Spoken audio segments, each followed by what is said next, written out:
Well, our next session is ESG, Do Good Opportunity or Feel Good Scam. The need for a heightened social consciousness for corporates has brought ESG center stage. However, there are concerns that no great value is being added because of the box-ticking approach to the ESG questionnaires. Is it an opportunity to do good or one more salve for the conscience? The panelists for the session are, please welcome Mr. D.P. Singh. He is presently the Deputy Managing Director and Joint CEO of SBI Mutual Fund. He has over 31 years of experience in the banking and financial services industry and has been associated with SBI Funds Management since 1998. He is responsible for all business verticals and segments of the organization, a mutual fund industry veteran. He has held many senior leadership roles and led the company's consistent growth. Prior to joining SBI Mutual Fund, he was with the State Bank of India. Mr. D.P. Singh. Next, please welcome Dr. Mukund Rajan. He is the Chairperson of the ECube Investment Advisors. He was formerly the Chief Ethics Officer and Brand Custodian of the Tata Group. ECube Investment Advisors is a first-of-its-kind platform to catalyze ESG changes in corporate India. In his 23 years career with the Tata Group, he was the chairman of the Tata Global Sustainability Council and a member of the Group Executive Council at the Tata Sons. He is a member of the ESG Advisory Committee constituted by SEBI. He was honored as Young Global Leader by the World Economic Forum in 2017. A Rhodes Scholar, he is also the author of several books. Dr. Mukund Rajan. Our next panelist, please welcome Mr. Vikram Singh Mehta. He is Chairman and Distinguished Fellow of the Center of the Social and Economic Progress, CSEP. He was formerly the Executive Chairman of the think tank, Brookings Institution, India Center, and a Senior Fellow at the Brookings Institution. From 1994 to 2013, he was the Chairman of the Shell Group of Companies in India. He is on the board of overseers of Fletcher School of Law and Diplomacy, Tufts University. He is also an editor of 2 books focusing on the future. Mr. Vikram Singh Mehta. Dr. Rajan has kindly agreed to be the moderator for the session, so over to you, sir. Hello. Hi, can you hear me at the back? Thank you. So, good afternoon, everyone, and welcome to what is popularly called the graveyard shift. So we're going to try and keep this interesting for all of you. And we're also going to try and make up on, I think, the time that perhaps has passed in the morning. We'll try and close the session as efficiently as possible.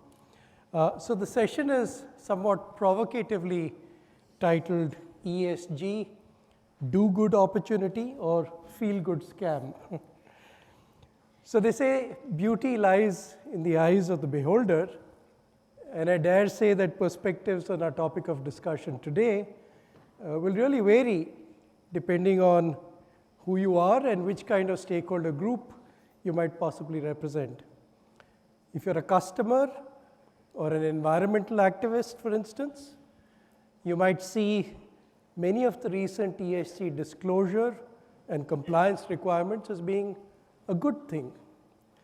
On the other hand, if you're a company, you might complain that all of these ESG requirements are merely adding to the cost of compliance. Even within companies, the better ones might potentially complain that while they are following the rules to the T, they face actually a competitive disadvantage against their peers who might not, especially in an environment where the enforcement of rules continues to often be a little weak. At one level, the topic for discussion also seems to suggest that corporates who handle ESG information are actually in control and can either do genuine good or indulge in what we might call greenwashing and pretend to be doing good. But then again, there may also be a perspective that businesses actually have no choice.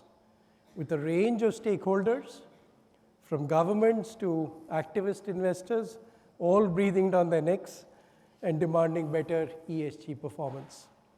So it's going to be very interesting to hear perspectives on all of this, and not only from my two distinguished panelists today, but I'm hoping also from all of you in the audience. So we will make sure that we have a lot of time for questions from the floor after we finish our initial commentary and a few questions. So the format that we're going to follow, each of the panelists, starting with me, will make a brief statement, maybe up to 8 to 10 minutes.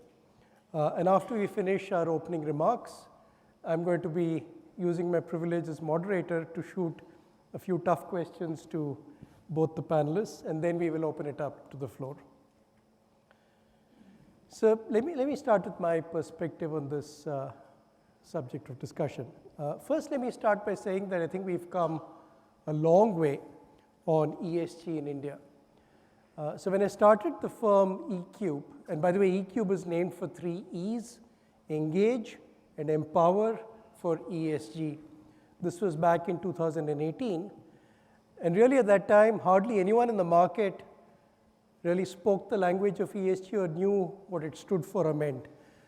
In fact, I recall a meeting with one of India's very prominent mutual fund managers who welcomed me in his office when he heard that I was focusing on this new concept. He repeatedly assured me that ECG, not ESG, ECG is very important, and just like ECG gives you a true report of the state of your heart, ECG for the corporate world gives you a true report on the state of affairs in any business. So we've certainly come a long way since then, and I can say that certainly in the pink papers today, when you see ESG, most of us would know that it is ESG and not ECG, and ESG, of course, stands for environment, social, and governance.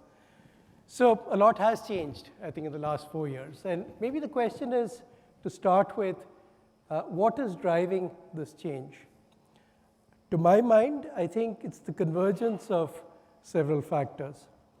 On the environment dimension, the E of ESG, one could make the case that COVID and the growing frequency of extreme climatic events caused by global warming, accompanied by better scientific information, are really now opening the eyes of all stakeholders to the risks that you run when the balance with nature is upset.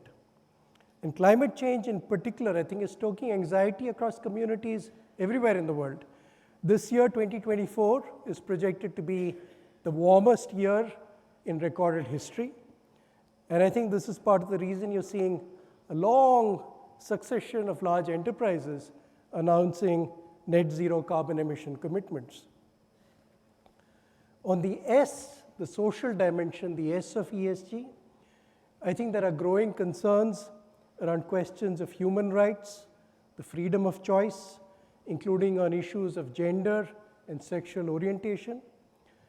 There are also concerns about growing inequality and the associated potential for social unrest. For many of us, this has brought into sharp relief during COVID, during the first lockdown, when you had the migrant labor crisis and you saw with public transport shut down, many families literally trudging hundreds of kilometers to find their way home from some of India's richest cities.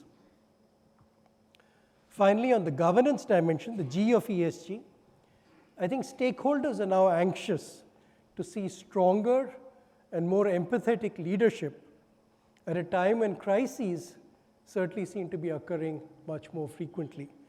It's a time when, as the UN Secretary General put it, our world is at a crossroads and our planet is in the crosshairs.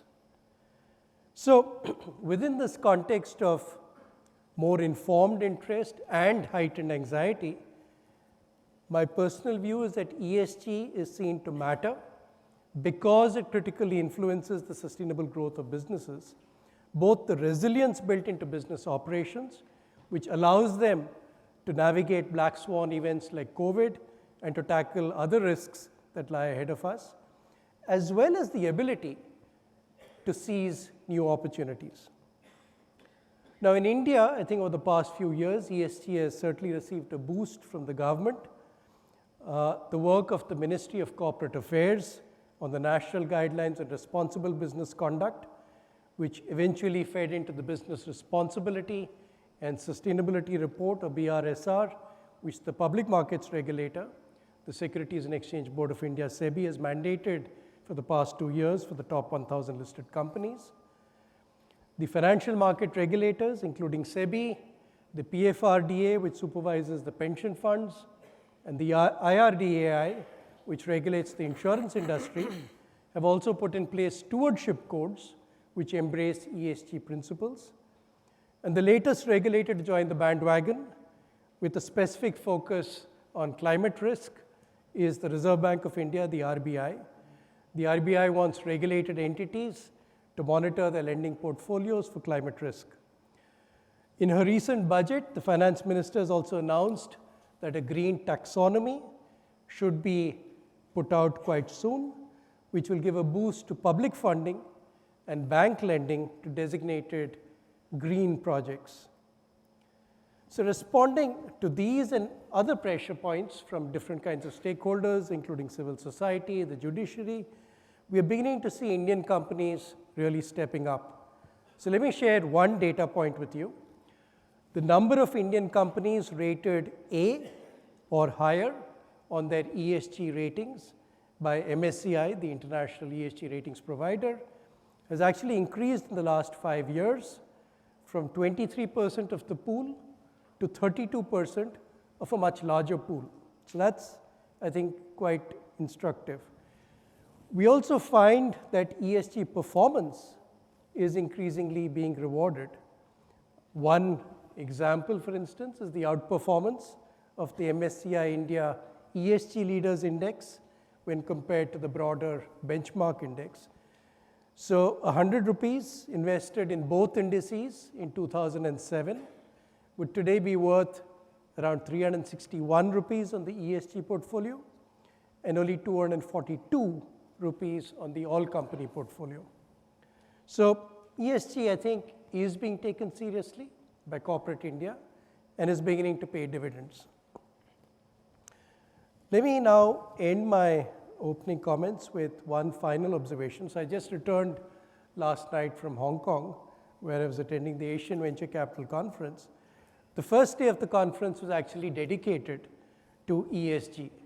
And certainly from all that I heard there, I can assure you that the investor community does seem to be quite aligned with the value of holding businesses to high standards of ESG disclosure and performance. And notwithstanding the return of Donald Trump, most participants seem to feel that the ESG agenda, and especially the climate and energy transition agenda, has now moved too far forward for even Donald Trump to make a big difference. Now, I'm sure my co-panelists will also have their views on this. So on that note, I'm now going to hand over to each of them for their opening remarks. And then, as I said earlier, I'm going to follow it up with some questions for them. And then we're going to have an interaction with all of you. So let me first invite Vikram Mehta to make his opening remarks. Over to you, Vikram. Thanks, Mukund. Do good opportunity, feel good scam. Only, I think, a person of Mr. Damodaran's polymathic intellect could come up with a binary caption that makes a subject that's been well talked about, much talked about, so interesting. And I just wanted to say thank you, sir, for bringing me on the panel again. You know, I'll lay down my cards up front. I'm a skeptic, so I'm going to talk for about 5-7 minutes about why I'm a skeptic about the whole, not idea of ESG, but the fact that ESG has become another layer of regulatory compliance. Now, when you look at the 3 letters, E and S and G, you know, there is clarity in my head. I know what E stands for, I know what the objectives are, and as a former CEO, I knew where I was headed. Similarly with S and similarly with G. But when you bring them together into an acronym, and you'd convert that acronym into a financial metric, then I start asking some questions. Is this a financial metric that signals virtuous intent, or does it actually reflect the objective corporate reality? Is this a metric that establishes a company's intent to be sustainable, to actually push the agenda of sustainability, or does it reflect a fundamentally paradigm shift in the corporate values and corporate culture? Does ESG actually add value, or is it another layer of irritant, regulatory irritant, regulatory obstruction? These are questions that come to my head when I start to look at ESG as a collective, not as separate letters. And that's why I like the binary or the caption, because it helped me actually think about it. Now, I, of course, answer these questions through the lens of my own corporate experience. I've been on the board of a large number of companies across many domains: FMCG, aviation, engineering, liquor, hotel, auto, media. I have also, before I joined these boards as an independent director, I was in the oil and gas sector. So I have a sense of what some of these large companies how they have responded to this whole notion of ESG, or the compulsion to move towards a more sustainable and ethical governance system. My experience and my comments today are based on my experience, encapsulated, which conclude as follows. Most of the CEOs that I have dealt with understand the importance of following of sustainability and ethical governance. They understand that this is important for reasons of good business. Most of them also recognize that this is not something that should be fudged, that the company's performance, the company's reputation, the company's market cap will be reflected, will be influenced by the market's understanding of whether or not the company is genuinely following or genuinely interested in sustainability, or is this just a feel-good scam? So I don't have any doubts in my mind that the companies that I've dealt with are genuinely looking towards creating a foundation that is built on sustainability, that's built on ethical governance. But I do see, through this lens, major dilemmas that face the CEO. The dilemma really is, how do you navigate the cross currents of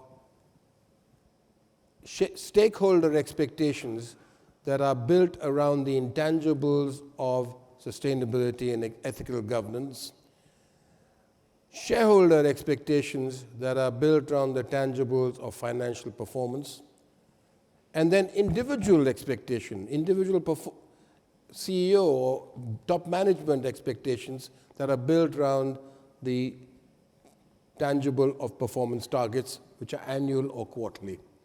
How do you navigate these three sort of cross currents? And this is the big dilemma that I think companies and CEOs face. Now, I think at the end of the day, it's one thing to talk about the aspiration to be a sustainable and solidly ethical governing corporate. It's another thing to actually work that aspiration into an incentive structure that compels a lot of us to focus on the short term. Let me give you one concrete example of how big companies change direction when they come under the focus of market forces. Exxon, the largest oil company in the world, has seen its share price increase by 70% from 2019 to 2024. But Exxon is the one company in the oil and gas sector that has resisted all calls to shift from oil and gas to wind and solar. Shell and BP, on the other hand, which shifted their focus to wind and solar, have seen their share price, in Shell's case, increase by 15%, and in BP's case, decline by 15% during the same period. Now, BP and Shell have had a change in the leadership.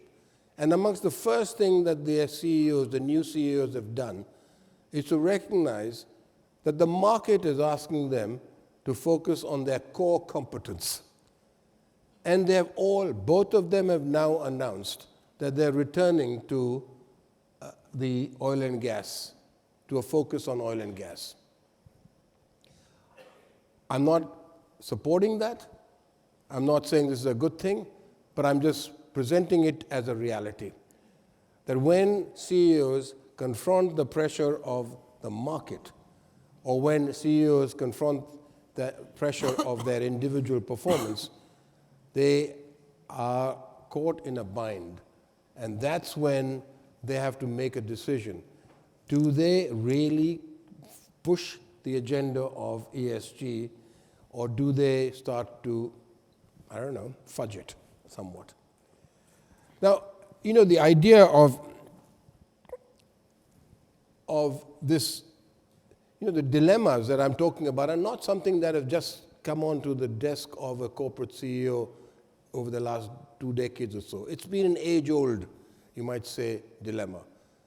Andrew Carnegie, who was one of the robber barons of the 19th century, one of the richest men in the world at that time, if not the richest man in the world, wrote a book in 1889.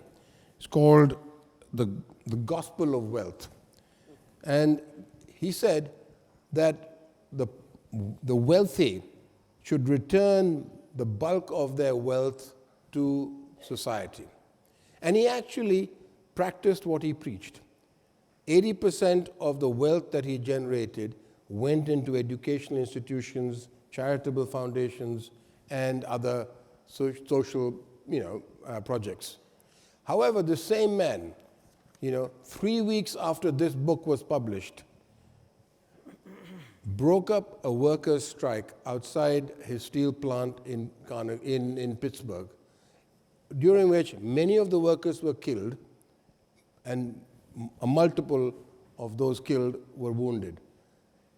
Here was a man who was actually arguing that all his wealth, or a large part of his wealth, should go towards social good. But when his performance, or rather when his company was under threat, he had no hesitation to get the police to shoot into the crowd. Now, larger point I'm making is that we have a problem when we talk about acronyms, or when we talk about these. Because what we don't seem to appreciate is something that Thomas Hobbes, actually, who's a 16th century philosopher, I think captured in one of his books. And he said, if a man is driven by nothing but individual interest, the desire for power will be his fundamental passion. Now, if you replace, power with money, or money being a conduit to power, what he's really saying is, look, at the end of the day, if you really want to understand how individual CEOs or individuals are going to respond, please also understand the context within which they are operating. And this is, I think, the big issue. Because in that context, anything that limits an individual's desire to acquire power becomes a bothersome restriction. And in this case, sometimes I wonder whether ESG is not a bothersome restriction. Now, why do I say that?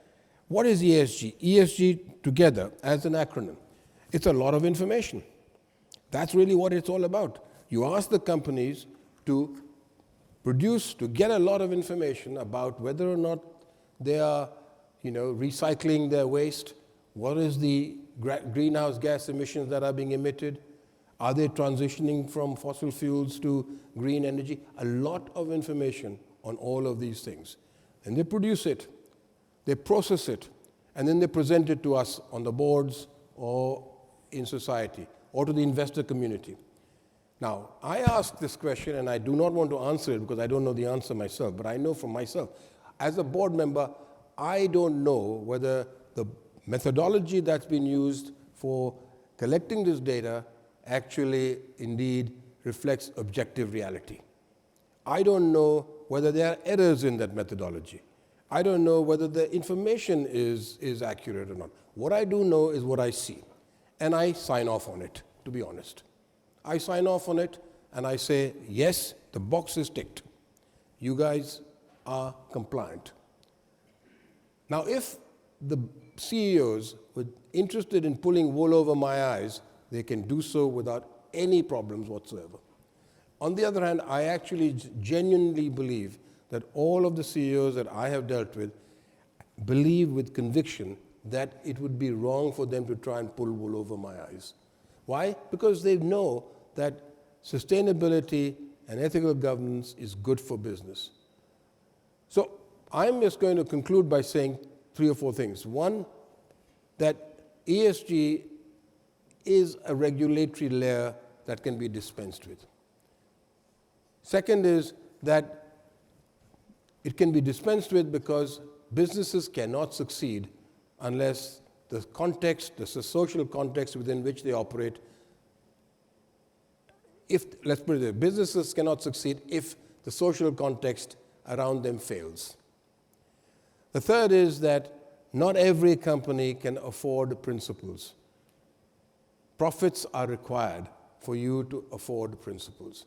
So allow companies to actually generate a surplus so that they can afford principles. But I will end by saying that those companies that do make profits and then abridge principles and then do not observe principled governance, those companies do not deserve profits. Wow. I think you've touched upon some very important issues. Thank you, Vikram. I think it goes to the heart of what is capitalism all about, what is the role of the market, what are the role of incentives. So we're going to come back to that. Quick comment, by the way, on your statement about Exxon. As fascinated, and I'm just saying this because I read it last week, Exxon also happens to be the largest carbon sequestration organization in the world today. And I think the reason is they are hedging their bets even on a controversial issue like fossil fuel reduction. So we'll come back to many of the points that you raised, but thank you so much. I think very important food for thought. Let me now invite one of the pioneers in ESG investing in India, SBI Mutual Fund, and Mr. D.P. Singh to make his opening remarks. See, they say walking the talk, you talk about it, right? We have been talking too much about it. But here I am talking about the walk which we are making into this. Today when I am sitting here as a representative of SBI Mutual Fund, we are managing almost $100 billion of listed investments in equities in India. So $100 billion investment making, and see, we are responsible for the minority shareholders, around 15 million which come in our active funds, and there are another 120 million who are coming through aggregated schemes like EPFO, etc. So we feel that we are responsible for them and we have to do everything. Whether we do it as just as talked about as a regulatory compliance or conviction. Honestly speaking, even when the stewardship code was implemented and regulatory compliances came, nothing much has changed as far as SBI Mutual Fund is concerned, because we were always doing all the right things which were being there, which are being to be observed under the stewardship code, and we were already doing it in our systems. And second, see, when we started, we are the first mutual fund in the country to have a separate ESG fund. And the icing on the cake is because we are a joint venture partner with Amundi, the largest asset management company of Europe, and they swear by ESG compliances, ESG things to the health, and they are active partners here with us.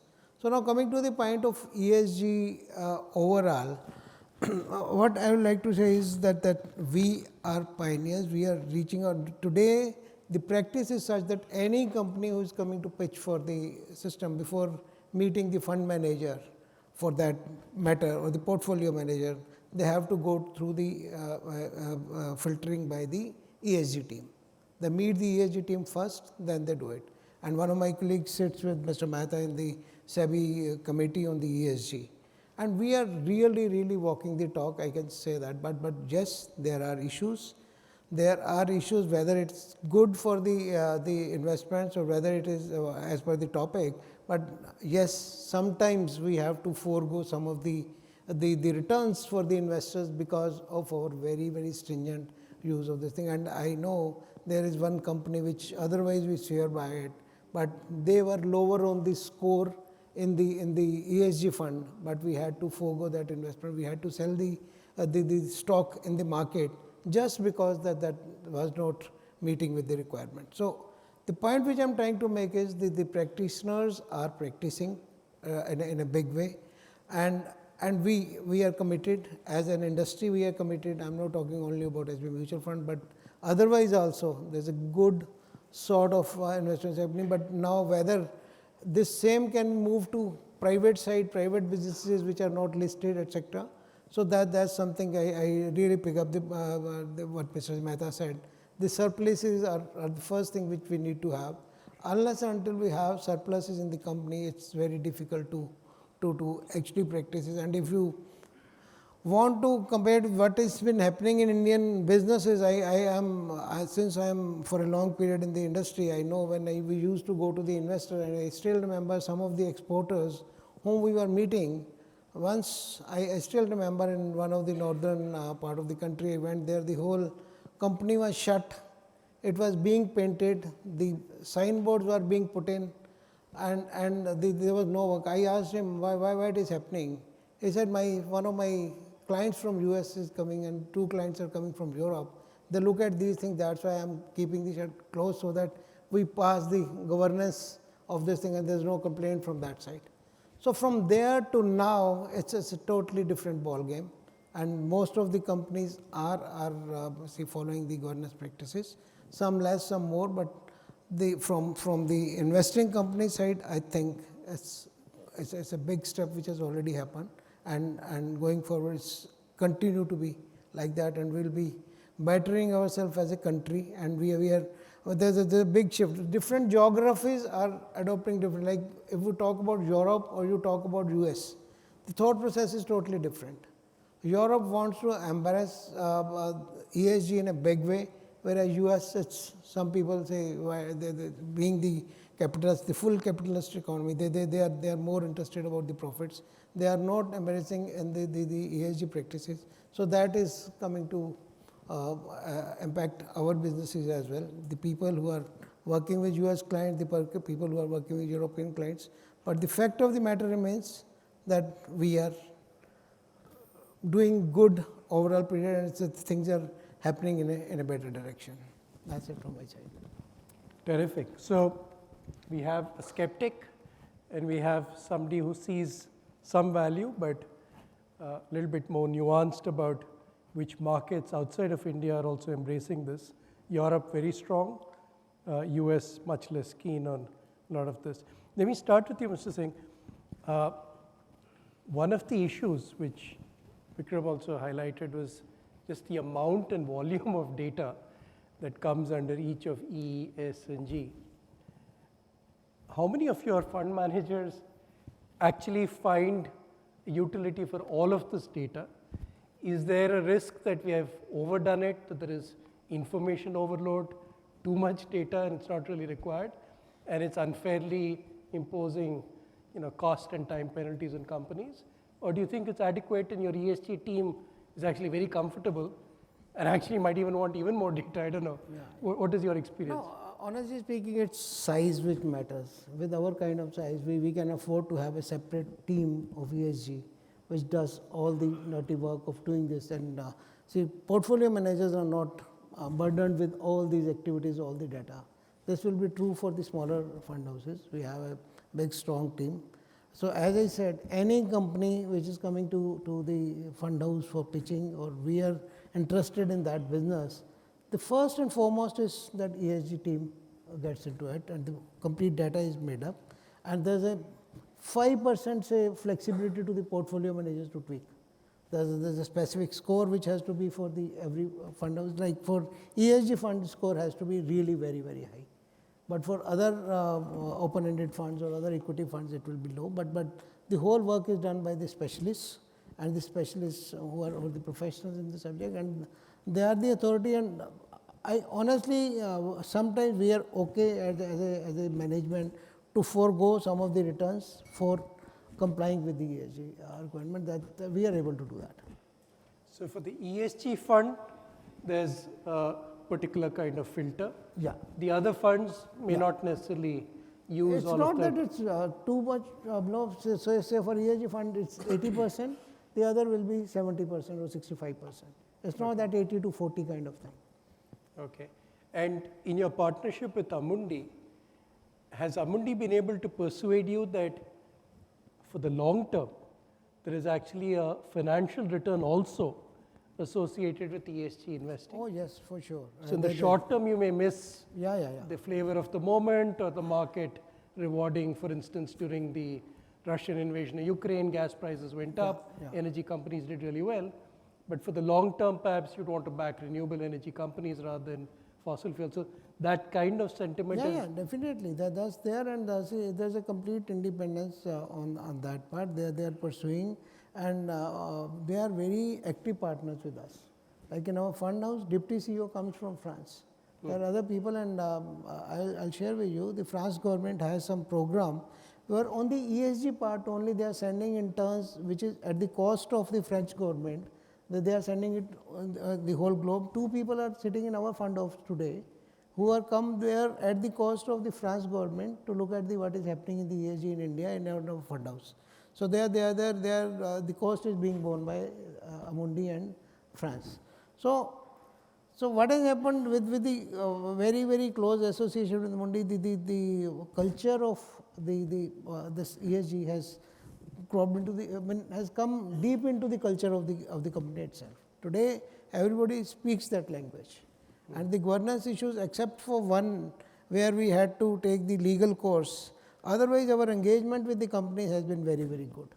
And one company which was not engaging with us, they were not ready to listen to us, and that of course that company went bust later on. So that's also a lesson learned. The company which was not engaging, they actually went bust, and there are issues. We had some small losses in that company. But we went in the legal course that why they are not engaging, why they are not giving data. There's one, and as I said, there's another example where we had to sell our stock. And there's another example of big public sector.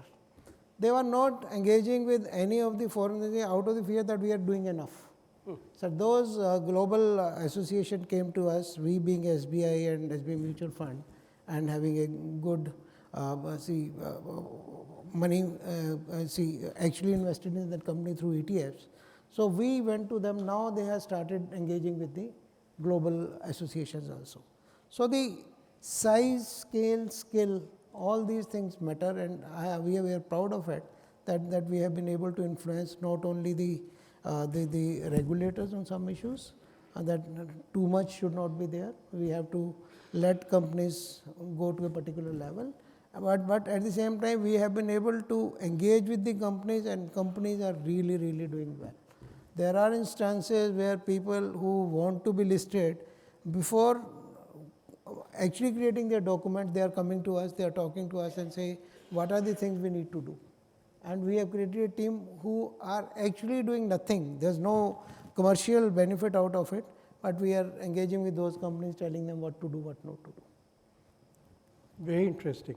So there is a lot of stakeholder engagement, and it is creating value for many of these companies. companies that, Ultimately, it benefits the unit holders, the subscribers of the mutual fund scheme. right, So that's the, correct, who are finally your customers. So very interesting, Vikram, you just heard sort of a practical experience. So it's not all doom and gloom. But may I just clarify a couple of points, if Yeah. I may, before you ask me your question? Because Go I ahead. just want to make sure that everyone understands that I am not saying that ESG, separate letters, does not add value. They add huge value.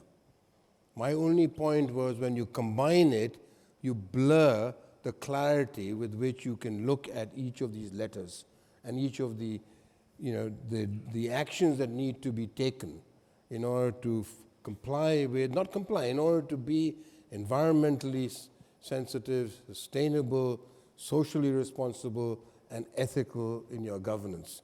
There are three separate. Why combine them into some acronym called ESG and then ask every investor to convert those ESG numbers or ESG into financial numbers so that investors then ask for that, and that's the basis on which they invest. So I just want to make sure that people understand, for me, there is huge value in being ethical, to being focused on sustainability. It's top line value, reputational value, market cap value, and bottom line value, And clearly, companies are not going to succeed in raising funds if the investor sees them as being socially irresponsible, or if the governance system is opaque. That's not, so that's point number one. Point number two is that size matters, okay? I think Mr. Singh made it very clear. For them, it's not an issue. They have a whole compliance team that actually produces all this information. 60% of our companies, however, below the threshold that actually would make it comfortable for them to produce all that data. We're not talking about the companies, as I said, that I sit on the board of. For them, managing the demands of ESG and being compliant is not a problem. They are large cap, corporates who've put aside 50, 60 people who, and then collect all the data and so on and so forth. For them, it's in fact a competitive advantage in some senses, because more regulation, they can comply with it, but the smaller company finds that they can't, and they struggle, and some of them actually go under because they simply cannot meet the compliance regulations. The cost of compliance is such that they go under, or they face a problem. So for large companies, actually, I'm not arguing on their behalf here, frankly, okay? I just want to make sure I understand. I'm saying this is a problem for the smaller companies. You're putting a lot of pressure on them. At the end of that, and the third point is, for any investor, if I was a fund manager, and I'm not, and I was put, or a VC or a PE guy, frankly, I would be looking at, my judgment is what's going to count in the end. I may have all the data that they produce, but I'm going to actually do a due diligence which will be qualitative, which will be judgmental. If I know that the CEO and the management team are ethical, in my view, I will probably overlook some gaps in the information that's been provided to me. I think that is the key. That's why I say, let E and S and G remain. But why did we suddenly ask for all this ESG? So just to make that clarification. So. Sure. So let me unpack that, and I'm not disagreeing with you, but I just want to make sure that we flesh out the nuances. So one very important point you made is who can afford this? And earlier you said, it's only with profits that you can afford your principles. In India, if you take the BRSR, it is in any case at the moment applicable to the top 1,000 companies. And levels of information disclosure are further being limited to the first 150, 250, 500, and then the full 1,000 over a period of time. So it's not as if it applies to the entire market. In fact, you could have a question that why should it not, but we'll park that. So the sense that the top 1,000 companies could potentially afford to make these disclosures, would you feel comfortable that that's fine? I don't answer it. I mean, I really would like the answer to come from those top 1,000 companies. Not because if you say that they are, they're in a position to expend the effort to put aside 10, 15 people full time to comply with these regulatory requirements, I then ask the further follow, what is the value of that particular compliance? What is the value of it? Correct. If indeed those companies are following the principles that I talked about, they are ethical, they are socially sensitive, they are indeed focused on sustainability, if they are, then what value are we actually generating by getting them to now collect all this information and pass it to SEBI?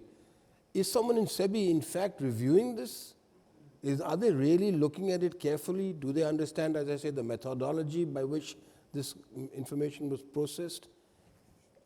If so, my case doesn't hold. Okay?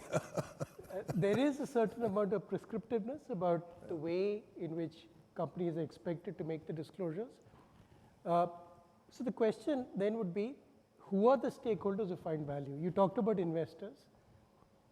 There are activists in the market, there are non-profits, the government, all kinds of people who could potentially seize upon some or all of this information, including the regulator, SEBI.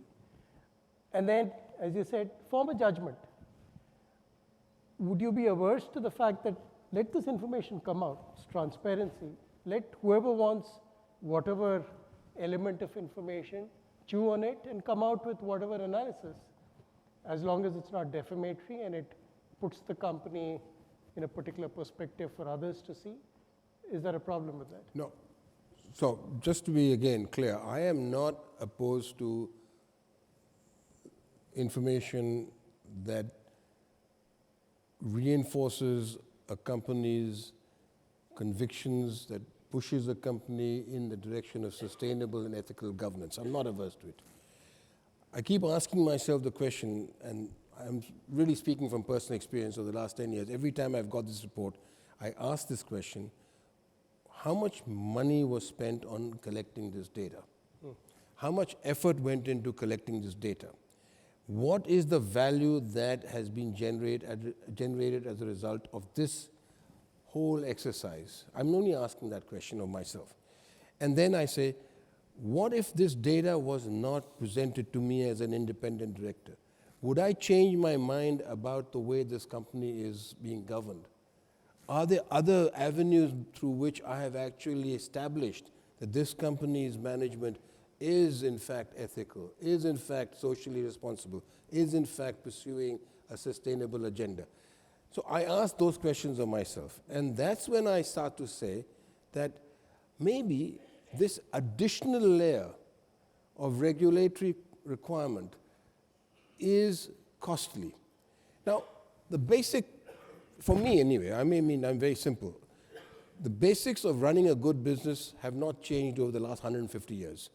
You have to be cost effective, you must control costs, you must have a good quality product, you must be sensitive to your customers, you must have operational excellence across the board, you must have solid leadership.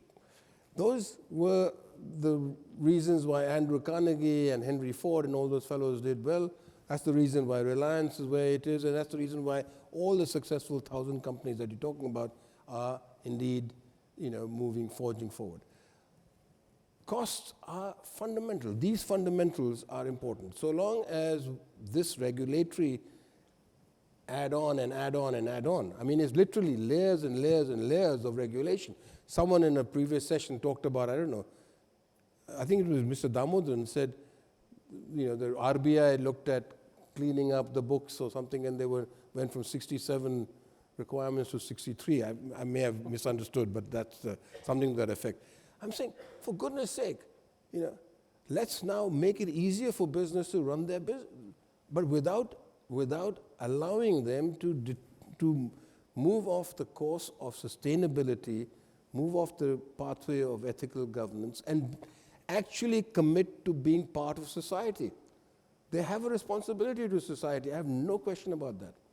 So just for the audience's benefit, one of the questions that is being debated in SEBI is whether there should be sectoral reporting requirements, partly to get away from this one-size-fits-all issue, where there's so much data that everyone is required to report, a lot of which may not necessarily be relevant to the industry in which a company exists. But, and I'm conscious that we are getting to the close of the session. I want to give time to the audience. I'll just end by saying that what gets measured gets improved. And I'm not personally a big fan of the willingness of many corporations. Vikram has worked with some of the best in India, but not everyone has the same motivations. The willingness of corporations to really make authentic disclosures on who they really are. And perhaps what the regulator is trying to do is to extract that information as a mandate, and then let the market make its choice. You talked about the importance of the market. Even the idea of an ESG rating, I think, is a response to the market, because everyone knows if you have 1,000 different parameters, nobody's going to be able to really make sense of it. So what the ESG rating firms then came up with was either an alphabet like MSCI or a score like Refinitiv on 100 to tell their audience, people who trust them, that look, in our estimation, this is where a company is on its ESG journey. But we're going to leave it at that. This topic, I think, can be quite exciting, and we'll need hours to keep going. I had lots more questions, but I realize we have 11 and a half minutes left, and I want to hear, as Vikram said, what has your experience been? So love to hand it over now to the floor. Anyone who has a question, please. Yes, sir. And you could perhaps just identify yourself and then tell us what your question is. Yes, of course. Hello, my name is Ishan Baba. I'm a lawyer with Jenner and Block in America. And I think, and these are my colleagues, I think we are the people who Mr. Damodaran referred to as his American friends. So, you know, I spend a lot of my time advising companies and corporate boards on issues of reputational, operational risk. And over the last 2 years, I've probably done 24 ESG and DEI audits and assessments for Fortune 500 companies. And I think that there is a perception in much of the world, and maybe it informs the environment here because the situation in the US was referenced, that DEI and ESG has had a huge retrenchment in the United States, or a huge retrenchment is on the way with the change of administration. And what I would say is I think that overall, to quote Oscar Wilde, I think that the death of ESG and DEI has been greatly exaggerated. As I do these assessments, I would say that 85% of the ESG and DEI programs that companies engage in the United States, and these are multinationals with operations around the world, are perfectly legal, and it's really a business strategy, business ethics question. It's not a legal question. What I would say is I think there are two salient changes, and in my opinion, we're going to see more of them with the new administration, and it may well filter across the world. One is I think companies are being much more careful about what they say publicly about what they're doing. At least in the United States, you've gained a lot of good credit by disclosing widely, both to the SEC and in the news, about what you're doing. I think companies are being much quieter.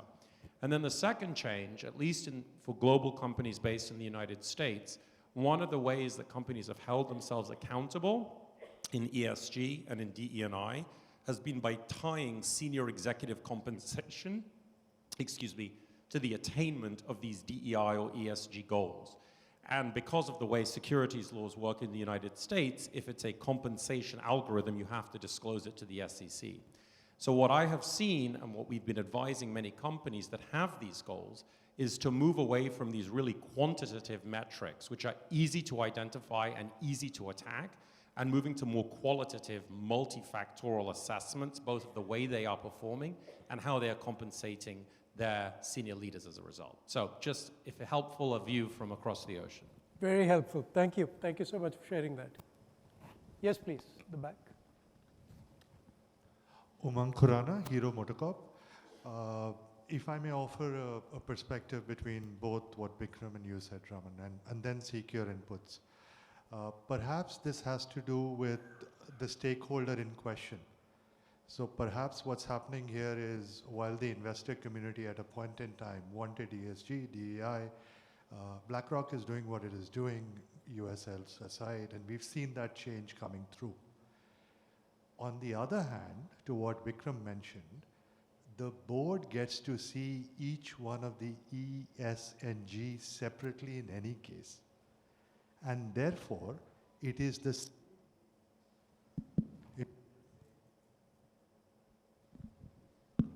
It is the same beast, but it is viewed from different angles. And that's where the disconnect is. The other perspective is, of course, it's very costly to identify, et cetera. There's no, you can't challenge that. But could it just be that it is different perspectives, same topic, and that's where things are? Vikram? Yeah, I mean, different perspectives. Yeah, maybe my perspective is a naive one. Maybe I'm more trusty, I'm trying to be more focused on get on with the business, and yeah, and don't subordinate your qualitative, your judgment to the quantitative, to numbers.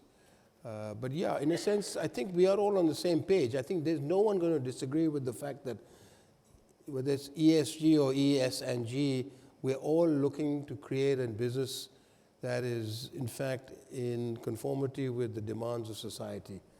That is moral, that's ethical, that, in fact, is responsible.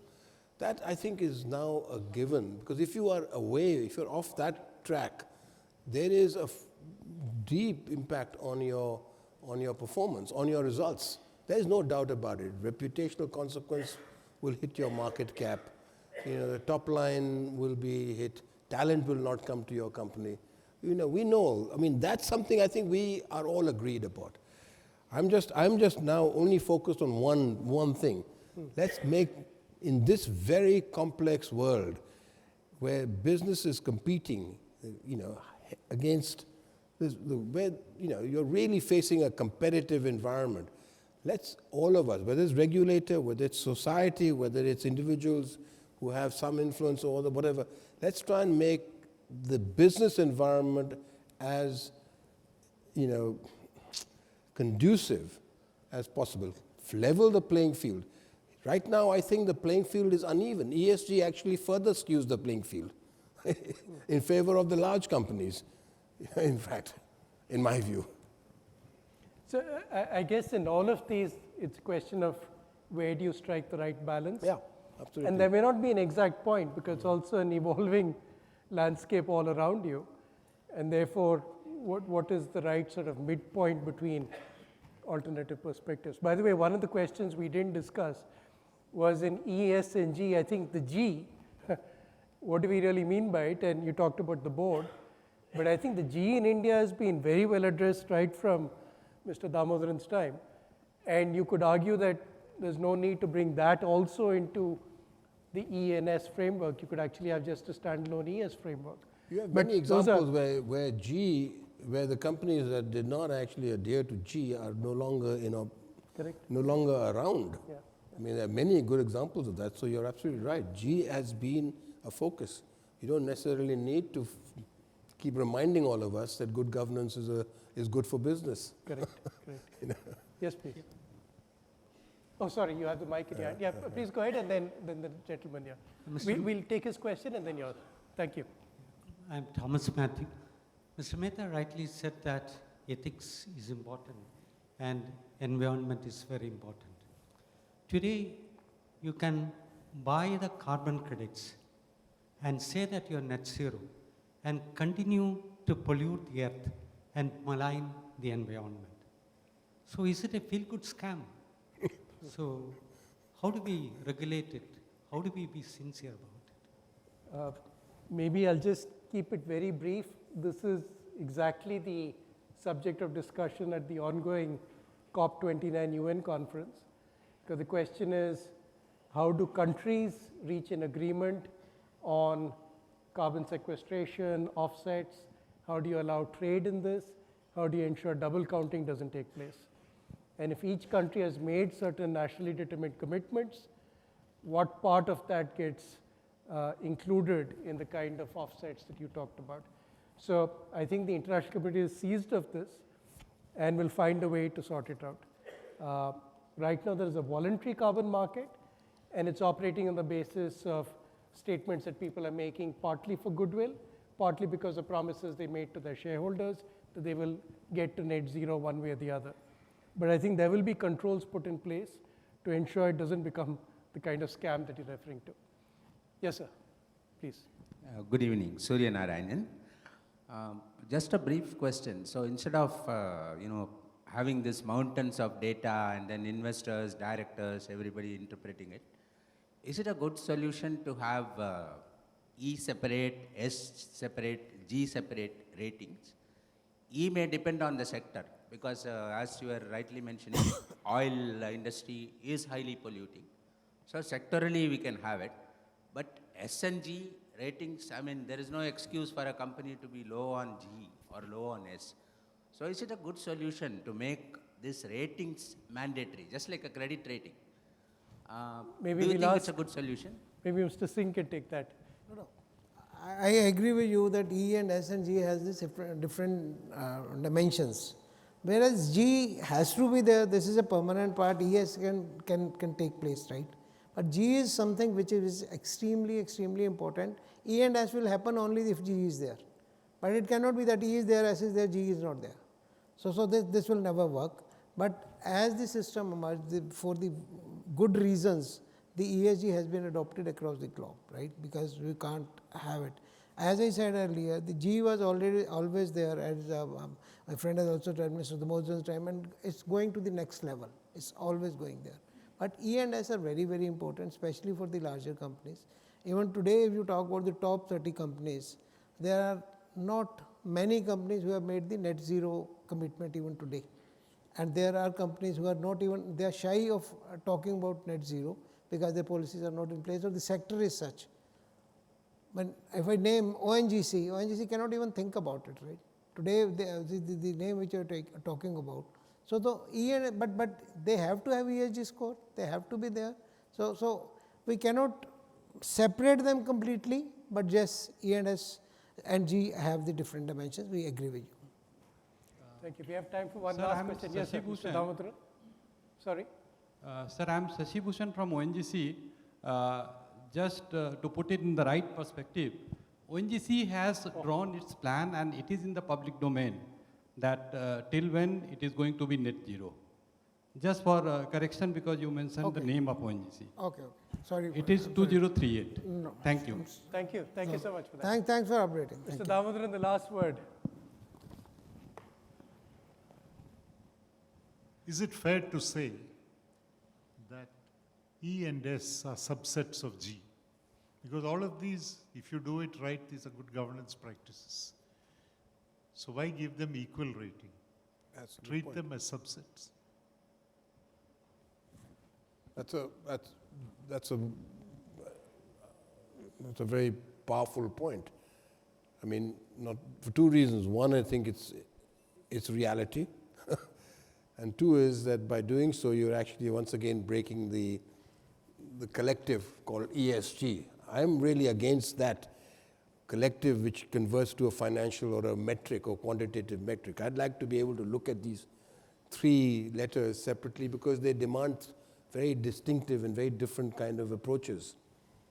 So I would perhaps go with your suggestion. So in fact, there is Just a point one of view disclosure, that, a very brief disclosure. please. The words feel good scam are not my original contributions. This is lifted from a statement made by a US professor with whom I share a name but not his intelligence. Oh, I see. I said Mr. Damodran. Terrific. We're getting a message in red here which says time's up. So with that, let me thank my wonderful panelists and thank all of you for listening to us. Thank Thank you. you so much. Good one. Well done. Very nice. Thank you so much. So thank you so much, Mr. Singh, Dr. Rajan, and Mr. Mehta for shedding the light on the important topic. May I now request Mr. Damodaran to please present a memento to each panelist. And on behalf of each panelist, Excellence Enablers is proud to have sponsored education for one girl child for 1 full year through the NGO Nanni Kali, a Mahindra initiative.